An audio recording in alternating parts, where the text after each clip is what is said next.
परम पूज्य गुरुदेव, परम वंदनीय माता जी की दिव्य उपस्थिति को साक्षी मानते हुए माँ गायत्री के पावन मंत्र के साथ मैं अपनी बात को आरंभ करना चाहता हूँ। माँ गायत्री का ये पावन मंत्र जिसको हम लोग करने जा रहे हैं, ये भारतीय वैदिक संपदा का, भारतीय ज्ञान परंपरा का सबसे अद्भुत मंत्र है। कि गायत्री का मंत्र न केवल इस दृष्टि से पावन है कि आध्यात्मिक शक्तियों का, आध्यात्मिक संपदाओं का केंद्र है, बल्कि इसलिए भी गायत्री का ये मंत्र पावन, पुनीत और मंगलकारी हो जाता है क्योंकि जिस दिशा में चलने की प्रेरणा देता है वो दिशा मनुष्य के जीवन का अंतिम पुरुषार्थ कही जा सकती है। ये जो मनुष्य का जीवन है, जो हम में से हर एक को मिला, ये एक सौभाग्य के रूप में भी मिलता है और एक संभावना के रूप में भी मिलता है। एक ऐसी संभावना के रूप में मिलता है जहां पर यदि व्यक्ति के व्यक्तित्व की दिशा गलत हो जाए, हमारे जीवन की वो खिड़की, वो दरवाजा खुल जाए जो हमें पाप की ओर, पतन की ओर लेकर के जाता है, तो इंसान के जीवन को एक शैतान के जीवन में बदलते वक्त लगता नहीं। चिंतन विकृत हो जाए, भावनाएं दूषित हो जाए, दृष्टिकोण यदि गलत हो जाए, तो इसी मनुष्य के जीवन में व्यक्ति को आप दुष्ट बनते, पापी बनते, नराधम बनते, प्रेत पिशाच बनते देख सकते हैं। और इसी मनुष्य के जीवन में एक संभावना वो भी है जो उसे उन्नति की ओर, उत्थान की ओर, उत्कर्ष की ओर लेकर के जाती है। चिंतन प्रकाशित हो जाए, भावनाएं उज्जवल हो जाए, व्यक्तित्व यदि सही दिशा की ओर अग्रसर हो जाए, तो उसी मनुष्य के जीवन में सिद्ध, संत, महात्मा, ज्ञानी, मुनि, यहाँ तक कि भगवान अवतरित होते हुए देखे जाते हैं। हमारे जीवन की एक खिड़की तो उस ओर को खुलती है जहाँ पर इंसान पशु बन जाता है, ही बिकम्स एन एनिमल। और हमारे जीवन की एक जो खिड़की है वो सूर को खुलती है जहाँ पर हमारे अंदर का भगवान जागता है। नीचे गिर गए तो हम लोग पशु कहलाते हैं, ऊपर उठ गए तो परमात्मा हो जाते हैं। नीचे गिरे तो व्यक्ति उंगलीमाल बन जाता है, ऊपर उठ गया तो वही बुद्ध के नाम से जाना जाता है। दोनों संभावनाएं, बोथ पॉसिबिलिटीज, हम में से हर व्यक्ति अपने जीवन में हर क्षण लेकर के आता है और हमारे जीवन की उस संभावना को साकार करने का कार्य गायत्री का मंत्र करता है, जिसको हम मनुष्य में देवत्व का उदय, धरती पर स्वर्ग के अवतरण के नाम से जानते हैं। भटके हुए इंसान को देवता बना देने का काम, एक ऐसे व्यक्ति को जिसके जीवन की दिशा गलत हो गई हो उसको सही दिशा में लाने का कार्य गायत्री का ये पावन मंत्र करता है। इसीलिए जब हम गायत्री मंत्र बोलते हैं तो बोलते हैं धीमहि ब्रह्मावलोकधीष्णम मुदमापदेव। ऐसा भागवत में एक आख्यान आता है। आख्यान क्या आता है? आख्यान आता है कि जब भगवान ब्रह्मा ने प्राणी बनाए तो उनने पहले तो पेड़, पहाड़ ये सब बनाए जो चल नहीं सकते थे। फिर उन प्राणियों को बनाया जो जलचर थे, नभचर थे, थलचर थे, जो पानी के अंदर चल सकते थे, हवा में उड़ सकते थे, जमीन पर चल सकते थे। इन्हें सबको बनाया। बनाने के बाद भी ब्रह्मा जी को मन में संतोष नहीं हुआ। He didn't feel happy and satisfied. तब उनने जाकर के इंसान को बनाया।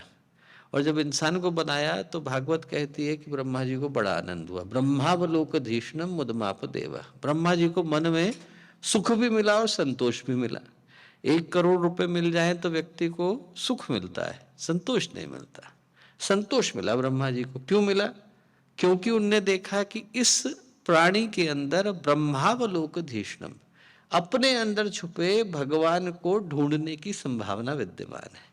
हम में से हर एक के अंदर जो खास बात है वो ये कि हम अपने अंदर छुपे भगवान को जगा सकते हैं। वो भगवान और कहीं है नहीं, हमारे ही भीतर है। धरती के अंदर अन्न होता है पर खोदने पर मिलता है।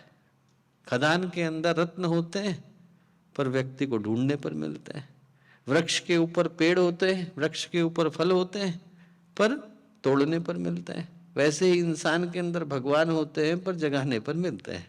उसको जो जगाने का मंत्र है वो गायत्री का ये पावन मंत्र है।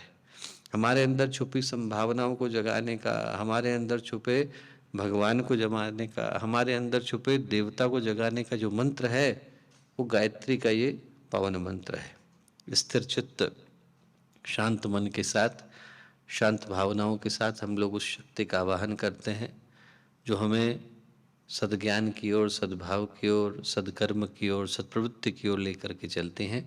एक बार स्थिर चित्त, शांत मन के साथ माँ गायत्री का ये पावन मंत्र साथ साथ। ओ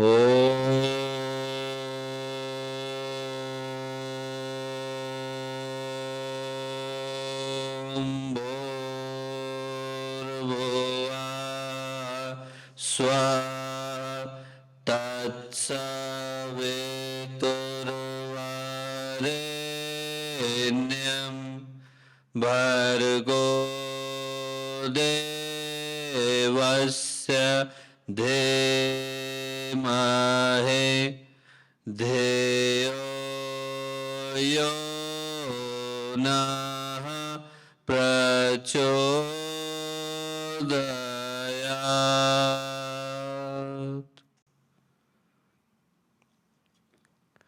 परम पूज्य गुरुदेव परम वंदनीय माता जी के दिव्य संरक्षण में आज का ये अत्यंत ही महत्वपूर्ण अवसर टोरंटो के इस पावन भूमि पर हम लोग उपस्थित हैं। आज के इस गौरवशाली अवसर पर हम लोगों के साथ उपस्थित यहाँ के गायत्री परिवार के सभी वरिष्ठ कार्यकर्तागण, हम लोगों के अपने भाई बहन और प्यारे मित्रों, आज इस शुभ दिवस पर हम लोगों को यहाँ उपस्थित हो पाने का सौभाग्य मिला है। प्रश्न हमें अपने आप से ये पूछने की आवश्यकता है कि यदि आज के दिन भगवान ने हमको यहाँ खींच करके बुलाया तो किस संदेश को, किस संकल्प को जगाने के लिए बुलाया। जीवन की जो गति है, जीवन की जो भागदौड़ है, जीवन की जो अपनी उलझने हैं, वो व्यक्ति को नित्य निरंतर किसी न किसी काम में लगाए रखते हैं। उन भागदौड़ के मध्य से, अपने अपने जीवन की समस्याओं, उलझनों के मध्य से हम लोग समय निकाल करके आज यहाँ आकर के बैठे हैं। तो इसलिए आकर के बैठे हैं कि यहाँ से अपने जीवन में किसी महत्वपूर्ण संकल्प को, एक नए सौभाग्य की संभावना को जगा करके यहाँ से जा सकें, एक नए सूत्र को अपनाकर, एक नई भावना को जगाकर, एक नई सोच को लेकर, एक नए चिंतन को लेकर हम लोग यहाँ से जा सकें। आज का दिन सही पूछे तो हमारे जीवन में सौभाग्य की संभावना की सूचना को लेकर के आया है। It is here to remind us of the divine possibility that we all have in one or the other way. हम में से हर एक के अंदर एक सौभाग्य की संभावना को जगाने की जो पॉसिबिलिटी है, उसको रिमाइंड करने के लिए, उसको याद दिलाने के लिए, उसको स्मरण दिलाने के लिए आज का ये दिन आया है। और जीवन में अवसर तो आते हैं, अपॉर्चुनिटीज आर देयर, पर वो सौभाग्य में, ब्लेसिंग में तभी बदल पाते हैं जब उन क्षणों के मूल्य को, महत्व को, मर्म को समझ पाने की स्थिति में हमारी अंतश्चेतना होती है। We are ready to embrace it. नहीं तो घटनाएं घटती हैं, पर हमारे जीवन में वो किसी रिवॉल्यूशन को, क्रांति को जन्म नहीं दे पाती, क्योंकि उन क्षणों के मूल्य को समझ पाने की स्थिति में हमारी चेतना नहीं होती। महाभारत समाप्त हुई तो महाभारत की समाप्ति के बाद अर्जुन भगवान कृष्ण के पास गए और उनसे जाकर के बोले कि भगवान, जब आपने गीता कही थी तो युद्ध का मैदान था, मैं बड़ा परेशान था, my mind was going everywhere, it was in the middle of the battle field. तो बोले उसमें मैं बहुत सारी बातें हो सकता है सुन पाया हूँ और बहुत सारी बातें हो सकता है न सुन पाया हूँ। अब तो मेरा मन शांत है, युद्ध में विजय भी हमने प्राप्त कर ली। अब आप दोबारा से गीता को बोलिए, मैं तो कागज पेन लेकर के भी आया हूँ, अच्छे से नोट भी बना सकता हूँ। अब आप दोबारा से बोलिए, यदि कोई बात हो सकता है उस समय में मुझसे मिस हो गई हो तो उसको इस बार मैं अच्छे से नोट कर लूँगा। ऐसा कह करके उन्होंने भगवान कृष्ण से निवेदन किया कि आप गीता दोबारा से सुनाइए। भगवान कृष्ण ने बड़ा प्यारा उत्तर दिया। भगवान कृष्ण ने कहा कि ऐसा है अर्जुन, न तो अब तुम वो अर्जुन हो और न मैं वो कृष्ण हूँ। न तुम विषाद से घिरे हुए अर्जुन हो और न मैं योग के शिखर पर आरूढ़ योगेश्वर कृष्ण, और न ये कुरुक्षेत्र का मैदान है। अब मैं जो भी कहूंगा वो गीता नहीं होगी, तुम्हारी इच्छा है तो फिर से कहता हूं। तो भगवान ने महाभारत के भीष्म पर्व में फिर से गीता कही, 700 श्लोक की है, भगवान के ही मुंह से निकली है। पर अनेकों को पता भी नहीं है कि भगवान के मुंह से एक और गीता निकली। क्यों? क्योंकि चेतना उसको स्वीकार कर पाने की स्थिति में नहीं थी। गीता को गीता बनाने के लिए अर्जुन की चेतना का तैयार होना अनिवार्य हो जाता है। जीवन में घटनाएं वही घटती हैं पर हमारे जीवन में वो सौभाग्य की वर्षा तभी करके जाती है जब उन क्षणों के मूल्य को, महत्व को समझ पाने की स्थिति में हमारी चेतना होती है. If our consciousness is ready to embrace it, otherwise they become a mundane instance of the life. वो घटते तो है पर हमारे जीवन में किसी नई क्रांति को शुरू नहीं कर पाते, क्योंकि हम उन क्षणों के मूल्य को समझ पाने की स्थिति में नहीं थे. एक घटना मैं कई बार सुनाता हूँ. 12 साल का लड़का था, नाम था नारायण. महाभारत के महाराष्ट्र की घटना है. महाराष्ट्र में शादी करने के लिए गए. वहाँ पर एक परंपरा है, जब आप विवाह करने के लिए जाते हैं तो वर वधू के दुपट्टे को बांधते समय में जो शादी कराने वाले पंडित होते हैं वो क्या बोलते हैं? बोलते हैं सावधान. शादी कराने वाले पंडित ने जैसे ही दुपट्टा बांधा वैसे ही नारायण से कहा सावधान. सावधान कहना था कि नारायण के मन में तुरंत प्रश्न आया, मुझसे सावधान होने को क्यों कह रहा है? जैसे ही प्रश्न आया वैसे ही उन्होंने सोचा कि इसलिए कह रहा है कि जो मनुष्य का जीवन है न जाने कितने वर्षों की प्रतीक्षा के बाद मुझको मिला है. I don't know after how many years of waiting I receive this human life. इसका पर्पस क्या है? उद्देश्य क्या है? न जाने कितने वर्षों की प्रतीक्षा के बाद, न जाने कौन कौन सी योनियों से गुजरने के बाद ये मनुष्य का जीवन मुझे मिल पाया. इसका मूल्य क्या है? इसका अर्थ क्या है? ये किस लिए मुझे मिला है? ये जानना तो जरूरी हो जाता है. बस एक प्रश्न उनके हृदय में आया, विचार कौंधा, मन में संकल्प आया. तुरंत नारायण विवाह के मंडप से उठे, त्र्यंबकेश्वर के पास टापली का जंगल है, वहां जाकर के बैठे. 12 वर्ष के बाद दोबारा उठे तो 12 वर्ष के नारायण का नाम क्या हो गया था? समर्थ गुरु रामदास हो गया था. घटना कितनी साधारण सी थी. घटना इतनी ही थी कि एक 12 साल के बच्चे को शादी कराने वाले पंडित ने सावधान होने को बोला था. न जाने कितनों को बोला होगा और न जाने कितनों ने सुना होगा.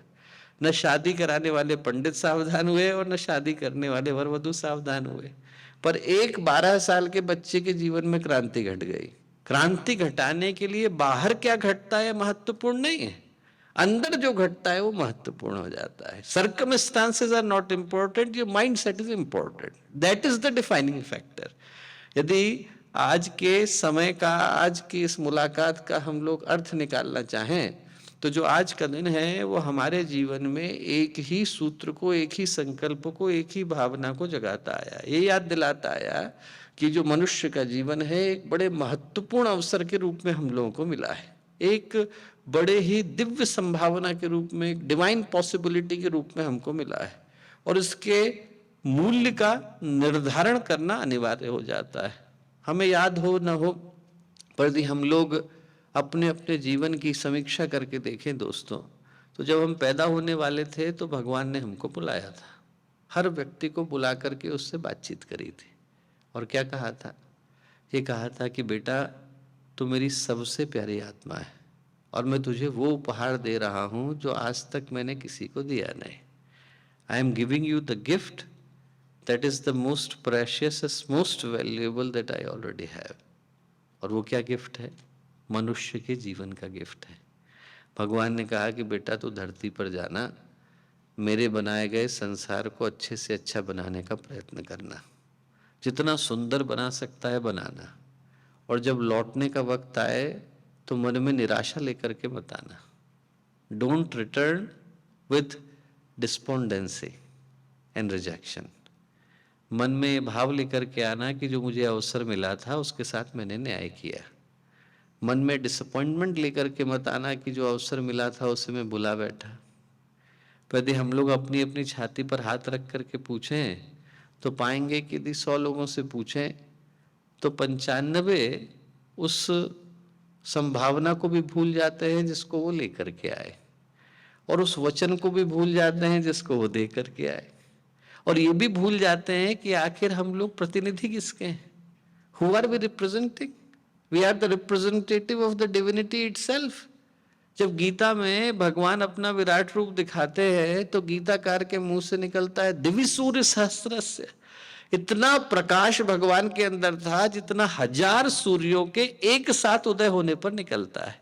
उस प्रकाश के अंश के रूप में हम लोग धरती पर आते हैं. ईश्वर अंश जीव अविनाशी, ऐसा कहकर के शास्त्र पुकारते हैं. हम लोग स्वयं भगवान के अंश हैं, ईश्वर के एम्बेसडर हैं. We are the ambassadors of the divinity itself. Upanishad में कहते हैं ऋषि शृण्वन्तु विश्वे अमृतस्य पुत्राय धामानि दिव्यानि तस्त। अरे सुनो तो सही, अमृत के पुत्र हो, परमात्मा के पुत्र हो, प्रकाश के पुत्र हो, तुम्हें अपनी गति का, अपनी क्षमता का, अपनी कैपेबिलिटी का, अपनी पॉसिबिलिटीज का अंदाजा ही नहीं। और व्यक्ति उन संभावनाओं को भूल जाता है, भूल जाता है कि मनुष्य का जीवन हमें किस उद्देश्य के लिए मिला, इसके साथ हमें क्या करने की आवश्यकता थी। न केवल व्यक्ति उस पॉसिबिलिटी को भूल जाता है, बल्कि उस वचन को भी भूल जाता है जो भगवान को देकर के आए, उस चेतना को भूल जाता है जिसके अंश के रूप में हम लोग धरती पर आए। और बाकी की चीजें भूल जाए तो कोई बात नहीं, खोने पर मिल जाती। पैसा चला गया दोबारा मिल जाता है, गाड़ी की चाबी चली गई दोबारा मिल जाती है, डॉक्यूमेंट चले गए दोबारा मिल जाते हैं। जीवन का उद्देश्य चला गया तो बड़ी मुश्किल से मिल पाता है। एक बार व्यक्ति ये भूल जाए कि मनुष्य का जीवन मिला किस उद्देश्य के लिए था, if we forget the real purpose of the human life, it becomes very hard to get it again. Maharshi Gautam के जीवन की घटना आती है। उनके जितने शिष्य थे सब बड़ी बड़ी जगह पर जाकर के बैठे, कोई राजा बना, कोई महामंत्री बना, कोई सेनापति बना, somebody became an army general, somebody became a minister, somebody became a king। एक ऐसा था जो अपने जीवन के उद्देश्य को भूल गया, डाकू बन गया, लोगों की हत्याएं करने लगा।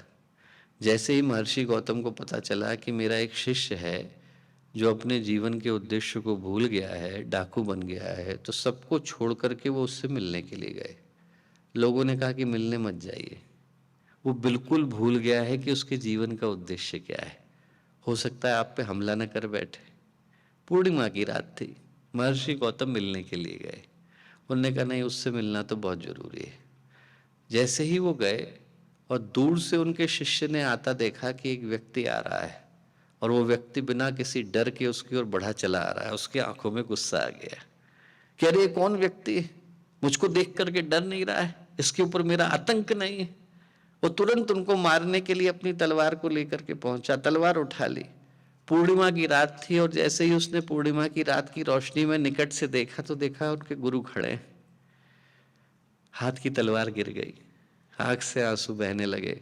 गुरु के चरणों में जाकर के सिर झुका दिया और रोते हुए बोला कि गुरुदेव आप क्यों आए? अभी गलती से मैं आपका वध कर बैठता तो क्या होता?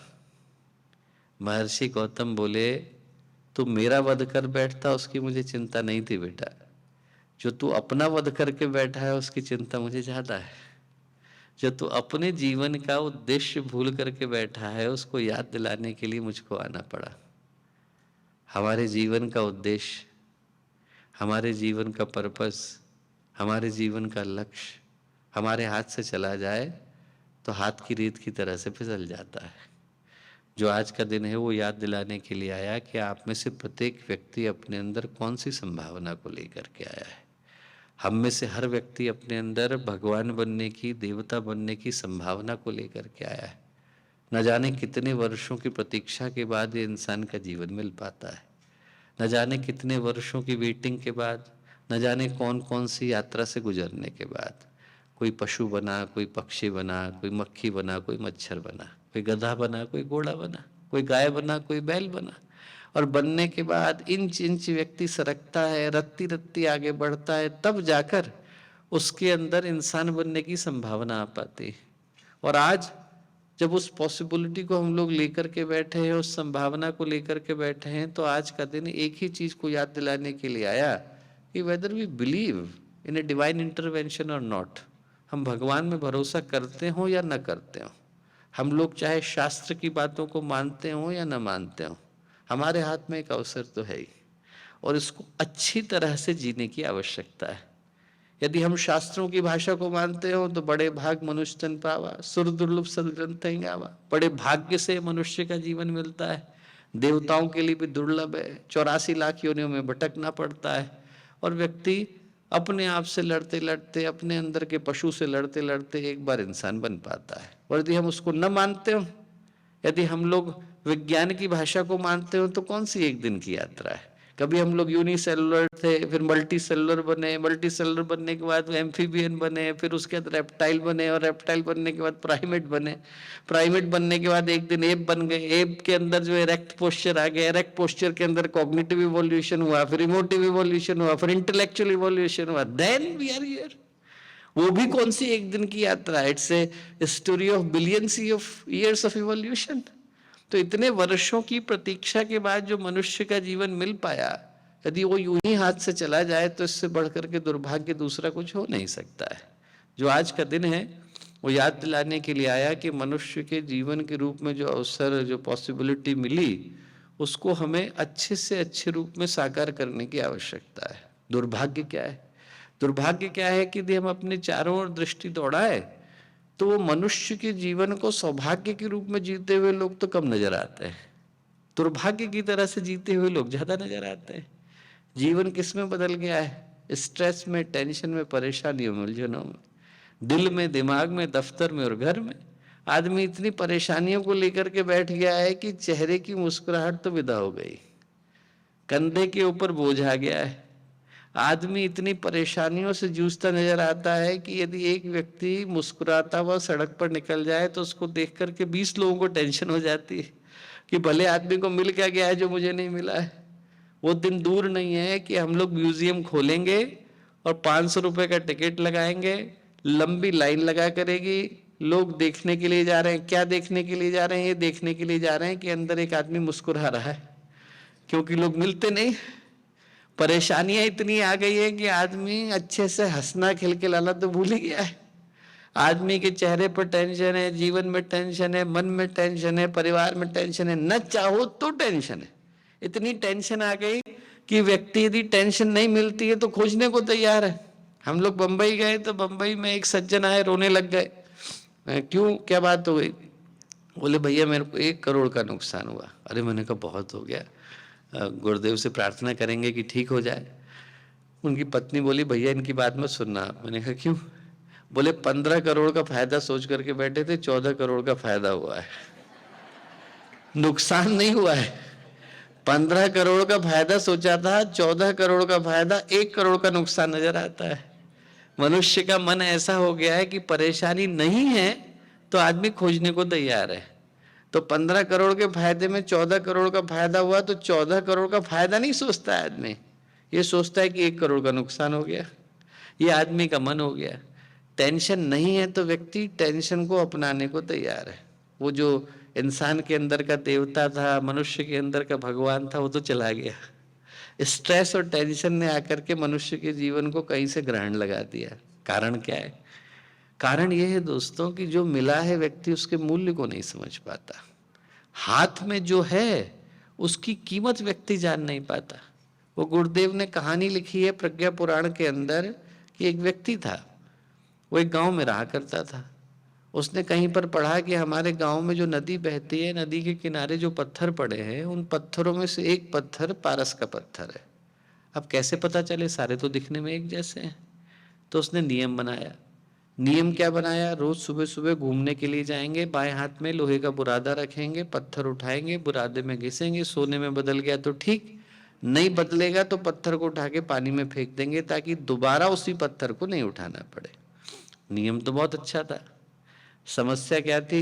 मनुष्य का मन। मनुष्य के मन में क्या समस्या है? कोई चीज रोज रोज करो तो आदत में बदल जाती है, क्यों कर रहे हैं भूल जाते हैं। वैसे उसके साथ हुआ। इतना याद रहा कि सुबह सुबह पत्थर उठाना है, बुरादे में घिसना है, उठा करके पानी के अंदर फेंकना है। क्यों? वो भूल गया। 1 हफ्ते के बाद आदत बदल गई, पत्थर उठाना है, घिसना है, पानी के अंदर फेंकना है। 1 हफ्ता चला गया, 1 महीना चला गया, 1 साल चला गया, 10 साल चले गए, 20 साल चले गए। एक दिन पत्थर उठाया, बुरादे में घिसा, पानी के अंदर फेंका, 200 मीटर आगे बढ़ा और देखा बुरादा सोने में बदल गया था। हाथ का पारस का पत्थर चला गया था। जो मिला है उसकी कीमत व्यक्ति जान ही नहीं पाता। मनुष्य का जीवन पारस के पत्थर के रूप में मिला है।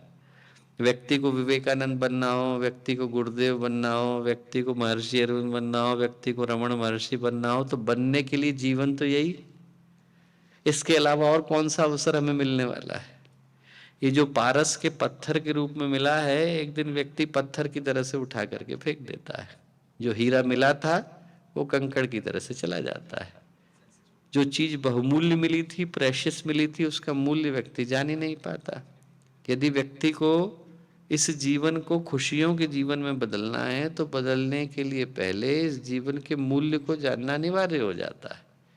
नहीं तो जो मिला है उसका मूल्य व्यक्ति जान ही नहीं पाता और वो हाथ से विदा हो जाता है। एक कहानी आती है बहुत प्यारी। एक घर में वीणा बजाने वाला था। वीणा आप लोग जानते हो, बहुत अच्छा भारतीय एक संगीत का वाद्य है। संयोग ऐसा हुआ कि उसके बाद वाली जनरेशन में कोई वीणा बजाने वाला नहीं हुआ। एक और जनरेशन आई, उसमें भी नहीं हुआ। अब धीरे धीरे करके क्या हुआ कि वो जो वीणा थी वो घर में शो पीस का आइटम बन करके रह गई। एक जनरेशन निकल गई, दूसरी जनरेशन निकल गई, तीसरी जनरेशन निकल गई, चौथी निकल गई, पांचवी निकल गई। पांचवी जनरेशन के आते आते क्या हुआ कि जो घर के बच्चे थे उनको लगा कि इसका तो कोई मूल्य नहीं, ऐसे घर में जगह घेर करके बैठे। उन्हें कबाड़ी को बुलाया, बोले भैया ये चीज़ हमारे घर में रखी, हम तो जानते भी नहीं कि ये क्या है, खरीदोगे? उन्होंने कहा हाँ 10 रुपये दो, अभी ले लेते हैं। 10 रुपये उसने 10 रुपये में खरीद ली। खरीद करके कबाड़ी लेकर के चला, और जैसे ही लेकर के चला तो बाहर से संयोग से एक वीणा बजाने वाला म्यूजिशियन जा रहा था।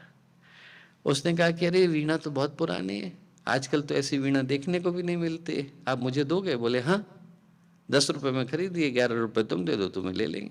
ठीक, वीणा दे दी। अब जैसे ही उसने वीणा ली, वो वीणा को लेकर वहीं गांव की चौपाल पर बैठ गया और उसने बजाना शुरू किया। जैसे ही उस वीणा के अंदर से संगीत निकलना शुरू हुआ, वैसे ही उस संगीत की आवाज को सुनकर गांव वाले धीरे धीरे करके इकट्ठे होने शुरू हुए। गांव वाले आए, धीरे धीरे करके उस घर के बच्चे भी आए जिनने उस वीणा को बेचा था। और जैसे ही वो वहां आकर के खड़े हुए, उन्होंने कहा अरे ये वीणा तो हमारी है, हमारी वीणा हमको वापस लौटा दो। वो जो संगीतज्ञ था, म्यूजिशियन था, वो बोले बेटा तुम लोगों के लिए तो ये लकड़ी ही है, वीणा तो सिर्फ मेरे लिए। बोले वीणा ये उसी के लिए बन पाती है जिसको इसके अंदर से संगीत निकालना आता है। ये जो मनुष्य का जीवन है ये हमें इसी रूप में मिला है। जो निकालना चाहे वो इसके अंदर से गुरुदेव को निकाल लेता है, विवेकानंद को निकाल लेता है। न निकालने वाले के लिए ये वेस्टेड अपॉर्चुनिटी बन करके रह जाता है। जो पहला सूत्र गुरुदेव हमें बताते हैं वो यही बताते हैं कि इस जीवन में सौंदर्य को लाना हो, सुख को लाना हो। हर व्यक्ति तो परेशानियों से जूझ रहा है, ऐसा कौन है जो नहीं जूझ रहा? सिर्फ उसके स्वरूप बदल जाते हैं। हर व्यक्ति की समस्याएं तो है ही। यदि हर व्यक्ति अपने अपने मन में गहरे उतर करके पूछे और अपने आप से जानना चाहे तो वो पाएगा कि हमारे जीवन की खुशियों पर किसी ने तो ग्रहण लगाई दिया है। वो जो चेहरे की खुशियां थी, वो जो मन की खुशियां थी, वो जो अंदर की खुशियां थी, वो कहीं ना कहीं किसी न किसी कारण से इक्लिप्स्ड होकर के बैठी है। और यदि उसके समाधान की तरफ जाए तो समाधान एक ही है दोस्तों, कि जो मिला है उसकी कीमत को व्यक्ति पहचाने। जीवन का जो मूल्य है वो जीवन ही है, इसके अलावा और कुछ नहीं है। यदि व्यक्ति को जीवन का मूल्य समझ में आ गया तो इससे बढ़कर के दूसरा कोई उपहार नहीं है जो हमें मिला हुआ है। जितना मिला हुआ है उतना पर्याप्त है। जितना ऊपर वाले ने दे दिया उसमें तो बहुत खुशियां हैं, उसमें बहुत सुंदर है। ढूंढने वाले के लिए इसके अंदर बहुत सारी चीजें निकल आते हैं। आप सोचो कि यदि हर व्यक्ति अपने आप से परेशान जिए, दूसरे से परेशान जिए, माता पिता से परेशान जिए, बच्चों से परेशान जिए, मैं आपकी शिकायत करूं, आप मेरी शिकायत करें, मैं भगवान की शिकायत करूं, भगवान से गुस्सा रहूं, नीचे वालों से गुस्सा रहूं, जिससे देखूं उससे गुस्सा रहूं, मेरे जीवन में कहाँ से खुशियां आएंगी? आ ही नहीं सकते। जिसने अपने जीवन में हर जगह पर समस्या को ढूंढना स्वीकार कर लिया, उसके जीवन में समाधान आ नहीं सकता। समाधान के आने के लिए जरूरी हो जाता है कि व्यक्ति परेशानियों के मध्य में खुशियों को ढूंढना जाने। जो हमें मिला है इससे बढ़कर के दूसरा उपहार और कुछ नहीं हो सकता। गुरुदेव ने एक ही सूत्र बताया कि हमें और दूसरे भगवान को जगाने की आवश्यकता नहीं है। एक भगवान को हो सकता है एक मानते हो, दूसरे न मानते हो, पर एक भगवान तो ऐसा है जो हमें हर व्यक्ति के अंदर बैठा हुआ है। गुरुदेव ने नाम दिया आत्मदेव। ये कहा कि हम में से हर एक के अंदर एक देवता है, उसका नाम क्या है? जीवन देवता। जीवन देवता की साधना आराधना। एक ही भगवान को हमें जगाने की आवश्यकता है, वो तो हमारे ही भीतर है। और उसको जगाने के लिए क्या आवश्यक है? आवश्यक यह है कि हम पहले जीवन को मूल्य तो देना जाने, जीवन की कीमत तो पहचानना जाने। जो मिला है यदि हम उससे शिकायतें करते जिएंगे, हमें ये नहीं मिला, हमें वो नहीं मिला, हमारे पास ये कमी रह गई, हमें वो नहीं मिला, कहाँ से खुशियां आएंगी? जो ऊपर वाले ने दिया उसके अंदर से खुशियों को ढूंढने के लिए जरूरी हो जाता है कि जितना मिला है उसके मूल्य को व्यक्ति जाने। हम लोग फोन चाहते हैं, पर यदि स्क्रॉल करने वाली उंगलियां चली गई तो क्या होगा? व्यक्ति टीवी चाहता है, पर देखने वाली आंखें नहीं होंगी तो क्या होगा? हम लोग म्यूजिक सुनना चाहते हैं, पर सुनने वाले कान नहीं होंगे तो क्या होगा? ये सोचें कि जो मिला है वो कितना मिला है। व्यक्ति को जो ऊपर वाले ने दिया वो पर्याप्त दिया। एक कहानी आती है बड़ी प्यारी। व्यक्ति था, ऑक्सफोर्ड से पीएचडी करके आया, गांव पहुंचा, बाढ़ आई हुई थी। उसने एक नाविक से कहा कि भैया हमारा गांव उस तरफ है, लेकर के चलोगे? बोले हाँ लेकर के चलेंगे। नाव में बैठ गया। अब थोड़ा बोर हो रहा था, अकेला व्यक्ति बैठा था। उसने कहा बात करना शुरू करते हैं। उसने कहा भैया तुम पढ़े लिखे हो? बोले नहीं बाबूजी पढ़े लिखे तो नहीं है। फिजिक्स पढ़ी है? बोले नहीं पढ़ी नहीं फिजिक्स।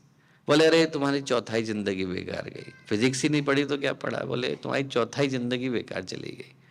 थोड़ा और आगे गए, बोले केमिस्ट्री पढ़ी है? Did you learn something about chemistry? बोले no. Half of your life is wasted. बोले आधी जिंदगी बेकार चली गई। थोड़ा और आगे गए, बोले मैथमेटिक्स पढ़ी है? बोले नहीं भैया, नाम ही पहली बार सुन रहे हैं। बोले तुम्हारी 3/4 जिंदगी बर्बाद चली गई, 3/4 of your life is gone into vain. थोड़ा और आगे चले तो नाविक बोला बाबूजी तैरना आता है आपको? बोले नहीं। बोले आपकी पूरी बर्बाद गई, नाव तो डूबने वाली है। बोले मैं तो तैर करके निकल जाऊंगा, आप क्या करोगे? हम सोचें कि हमारी नाव भी तो भवसागर में फंसी हुई है। यदि सीखना है तो आदमी वो तो जाने जिससे भवसागर से पार आ सकता है।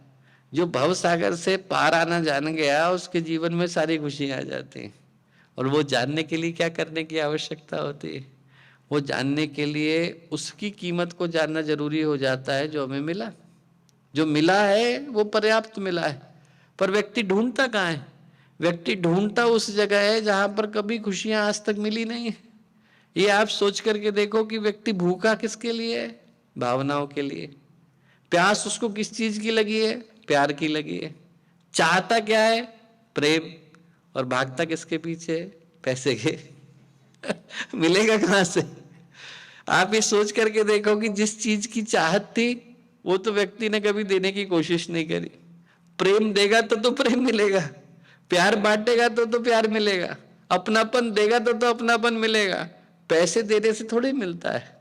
और आदमी की जिंदगी उसी के पीछे चली जाती है। वही पाने के लिए उसी के पीछे दौड़ में पूरी की पूरी जिंदगी खत्म हो जाती है और मिलता कुछ नहीं। माया मिली न राम। पूरी जिंदगी आदमी भागता रहता है, न भगवान का हो पाता है और न संसार का हो पाता है। वो एक गोरकी ने कहानी लिखी है, बहुत प्यारी कहानी लिखी है कि एक व्यक्ति था, उसने कहीं पर पढ़ा कि एक गांव के अंदर जमीन मुफ्त में दे रहे हैं, हमको भी मिलनी चाहिए। गया, गांव के मालिक से पूछा, प्रधान जो था, जमीन मुफ्त में मिल रही है? बोले बिल्कुल मुफ्त में मिल रही है। क्या करना पड़ेगा हमें? कुछ नहीं करना पड़ेगा। बोले सुबह का सूरज उगेगा, हम आपको 4 झंडियां देंगे, झंडियां लेकर के आप भागना, जितना उत्तर में भाग सको उतना भागना। भाग करके पहली झंडी गाड़ना, पूरब में दूसरी गाड़ना, पश्चिम में तीसरी गाड़ना, दक्षिण में हम लोग खड़े हैं, जितना आपने नाप लिया वो आपका है। बोले बस? बोले हाँ। आज तक किसी को मिला क्यों नहीं? बोले अरे कल सुबह दौड़ो तो पता चलेगा। सुबह का सूरज उगा, 4 झंडियां पकड़ाई, भागना शुरू किया। जितना भागा उतना उसके मन का लालच बढ़ा, ये सारा का सारा तो मेरा ही है, जितना मुझे यहां से लेके स्कार्बरो तक दिख रहा है सब का सब मेरा है, मुझे ही मिलने वाला है और किसी को मिलने वाला नहीं। अब एक ही दिन भाग रहा हूं तो खाना लेके क्यों भाग रहा हूं? टिफिन फेंक दिया। अब एक ही दिन भाग रहा हूं तो पानी लेके क्यों भाग रहा हूं? पानी फेंक दिया। एक ही दिन भाग रहा हूं तो कपड़े पहन के क्यों भाग रहा हूं? कपड़े उतार दिए, ज्यादा दूर पहुंच जाऊंगा। 2 बजे याद आया, अरे झंडी भी तो गाड़नी थी। तो पहली गाड़ी, फिर दूसरी गाड़ी, तीसरी गाड़ी। उधर गोरकी ने लिखा है कि खाया कुछ नहीं था, पानी पिया कुछ नहीं था, साइबेरिया की ठंड में बिना कपड़ों के भगा चला जा रहा था, सूरज डूब रहा था, सूरज डूबा और वो व्यक्ति एकदम अंतिम जो लाइन थी उससे 6 फीट पहले आकर के बेहोश हो गया। जब होश आया तो देखा पूरा गांव इकट्ठा है, लोग ताली बजा रहे हैं, चंद्रमा ऊपर चढ़ गया है। गांव वालों ने कहा, अरे भैया तुम तो बहुत दूर आ गए, बाकी के लोग लालच में इतने पड़े कि आज तक लौटे ही नहीं, झंडे ही गाड़ रहे। तो उसने सोचा कि मैं इतनी दूर तक आ गया तो हो सकता है कि मुझे कुछ डिस्काउंट में मिल जाए। तो उसने गांव के प्रधान से कहा कि भैया जो जमीन रह गई है मेरे नाखून के बीच में और फिनिश लाइन के बीच में, इसका आप क्या करोगे? उसको लगा कि शायद ये मुझे मुफ्त में दे दें। गांव का प्रधान बोला, तुम्हारे मरने की प्रतीक्षा कर रहे हैं। बोले, इस पे तुम्हारी कब्र खोदेंगे, तुमको गाड़ेंगे, इतनी ही जमीन तुम साथ लेकर के जाते हो। This is the only land you take 6 feet underground. कहानी का नाम है 6 फीट अंडरग्राउंड। इससे ज्यादा कोई लेकर के जाता नहीं। पर भागता आदमी बहुत तेजी के साथ है। आदमी को लगता है ऐसी दुनिया की कोई दौड़ नहीं जो हमें चिता के पार ले जाती हो, पर आदमी दौड़ता पूरी तेजी के साथ है। उस व्यक्ति पर हंसने से अच्छा है कि हम लोग अपनी अपनी झंडियां देखें। झंडियां हमें भी मिली हुई हैं, भाग हम भी रहे। ये सोचने की आवश्यकता है कि हमारे जीवन का उद्देश्य कहीं झंडियों को गाड़ने में चला न जाए। जो कहानी का मर्म है वो यही कि जो मनुष्य का जीवन मिला वो एक सौभाग्य के रूप में मिला, और उसके अंदर यदि उद्देश्य आ जाए, उसके अंदर यदि लक्ष्य आ जाए। गुरुदेव ने अपने पूरे जीवन में जो एक सिद्धांत सिखाया वो यही सिखाया कि मनुष्य के जीवन को सौभाग्य में बदल देने की आवश्यकता है। इससे बढ़कर के दूसरी संभावना हमारे जीवन में आ नहीं सकती है दोस्तों। आज हम लोग ये सोच करके जाएं कि हमारे जीवन में सारे समीकरण तो पूरे हो रहे हैं। वो जब आप सांप सीढ़ी खेलने के लिए बैठो तो सांप सीढ़ी में क्या है कि 8वें नंबर का सांप काट जाए तो ज्यादा दुख नहीं होता है, फिर से दोबारा शुरू कर देंगे। पर वो 92 93 के बाद जो 99 वाला काटता है तो आदमी को बड़ी टेंशन हो जाती है। और जैसी 94 95 पे पहुंचे नहीं कि आदमी गायत्री मंत्र महामृत्युंजय सब शुरू कर देता है कि भैया इस बार तो पार लगा ही दे। हम लोग ये सोचे कि 95 पे आकर के बैठ गए, मनुष्य का जीवन मिल गया, गुरुदेव का साथ मिल गया, देवी योजना के हिस्से बन गए। पहली बार न जाने कितने जन्मों के बाद ये संभावना आई होगी कि होश भी है कि मनुष्य के जीवन को सौभाग्य में बदल देने की आवश्यकता है। अभी पैदा हुए होते और हम लोग कहीं कुत्ता बिल्ली बन गए होते तो क्या कर लेते? मनुष्य का जीवन मिला होता और कहीं नामीबिया में पैदा हो गए होते तो क्या करते? और यदि पैदा भी हुए होते और कभी गुरुदेव का नाम नहीं सुना होता, कभी गायत्री परिवार का हिस्सा न बने होते, कभी जीवन में सौभाग्य का उदय हो सकता है, इन बातों के विषय में सुना नहीं होता तो क्या करते? आज तो सारे समीकरण है। यहां से तो सिर्फ वो 99 का सांप काटेगा तभी दिक्कत आएगी। तो हम लोगों को ये सोचने की आवश्यकता है कि वो 99 का सांप नहीं काटे। वो जो 99 का सांप है यदि उसने काट लिया और दोबारा से यात्रा को शुरू करना पड़ा तो इससे बढ़कर के दुर्भाग्य दूसरा नहीं हो सकता है। जो आज का दिन है वो याद दिलाने के लिए आया कि जो मनुष्य का जीवन है वो अद्भुत संभावना के रूप में मिला, और वो सौभाग्य में बदल सकता है यदि हमारे जीवन की दिशा, हमारे जीवन की चेतना सही दिशा में लग जाती है। हम लोग यहाँ से एक ही संकल्प लेकर के जाए, ये जो विश्व है ये बदलने वाला है। हम लोग चाहें या न चाहें, जाने या न जाने, इनको बदलने के लिए तो भगवान तैयार ही है। भगवान जिनने दुनिया को बनाया वो दुनिया को बदलना भी जानते हैं। सौभाग्य हमारा है यदि उस योजना का हिस्सा हम लोग बन पाते हैं। मैं कहूँगा कि यहाँ से हम लोग गहरा संकल्प लेकर के जाएं। दुनिया अंधकार में घिरी हुई है, उसको बदलने के लिए, उसको सही दिशा दिखाने के लिए हम में से प्रत्येक व्यक्ति को अपना हाथ लगाने की आवश्यकता है। न केवल यहाँ से ये भाव लेकर के जाए कि हमारे अंदर के मनुष्य जीवन के रूप में छुपे सौभाग्य को जागृत करने की आवश्यकता है, बल्कि संकल्प भी लेकर के जाए। ये संकल्प लेकर के जाए कि अनेकों लोग हैं जो अपने जीवन के पथ से विमुख होकर के बैठे हैं, उनको सही पथ पर लाने की आवश्यकता है। Many are lost completely from their path. हम लोग प्रयत्न करेंगे, कोशिश करेंगे तो अनेकों को सही दिशा में ला सकते हैं। उससे बढ़कर के गिफ्ट उनके जीवन में दूसरा नहीं हो सकता। यदि मनुष्य को उसके जीवन का पथ याद आ जाए, उसके जीवन का उद्देश्य याद आ जाए और वो दिलाने में हम लोग सहयोगी हो जाए, we become assistant in making that happen, nothing greater could be a contributor in their own life.